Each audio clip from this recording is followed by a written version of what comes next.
وعلى آله وأصحابه ومن تبعهم إلى يوم الدين.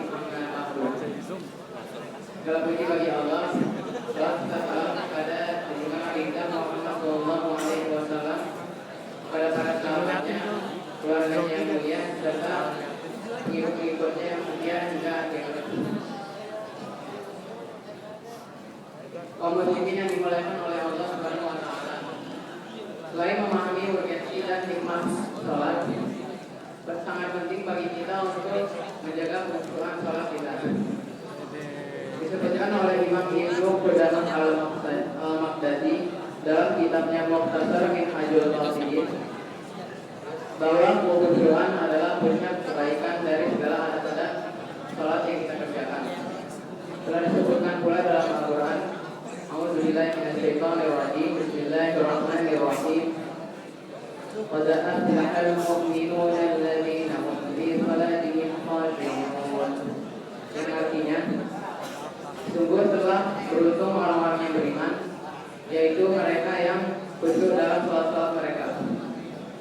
Karenanya menjadi kebutuhan bagi kita untuk mengevaluasi diri apakah sholat kita telah mendapatkan kekhusyuan atau hanya menjadi rutinitas belaka yang tidak berkesan apapun pada diri kita masing-masing.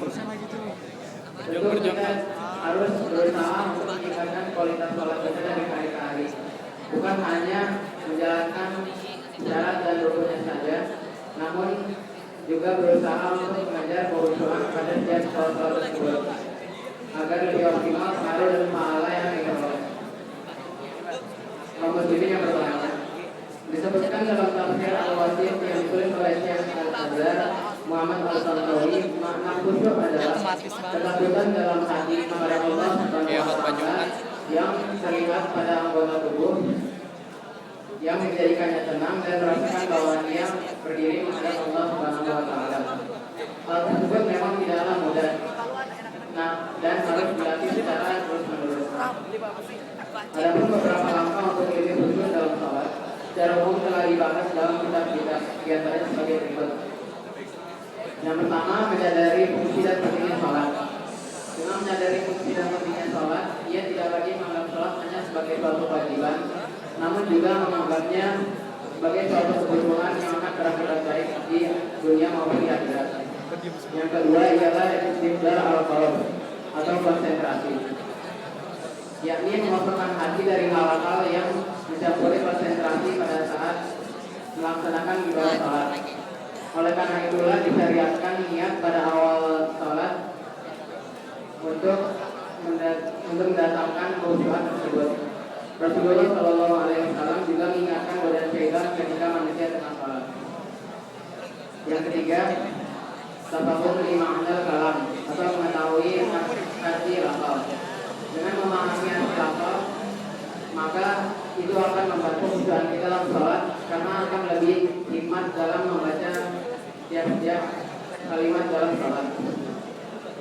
Yang keempat, ta'zim billah, penghormatan dan pengagungan, yaitu merasakan keagungan Allah dan sebaliknya keadilan kita sebagai hambanya. Hal ini akan memunculkan ketakutan saat sedang menjalani sholat. Tidak ada kesombongan sedikit pun pada saat kita sholat. Yang kelima, zikrul maut atau mengingat mati.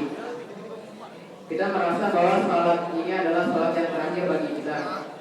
Perasaan ini menumbuhkan suasana kebatinan yang luar biasa, bantu sholat kita lebih jauh khusyuk dari sebelumnya. Rasulullah Shallallahu Alaihi Wasallam pernah bersabda, ingatlah mati dalam sholatmu, karena sesungguhnya jika orang ingat mati dalam sholatnya, tentu ia akan memperbagus sholatnya.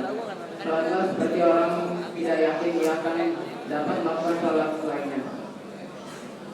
Kaum muslimin yang berbahagia, selain langkah-langkah di atas, syariat kita juga menganjurkan sunnah-sunnah tersebut yang semuanya mengarah menuju optimalisasi kualitas sholat.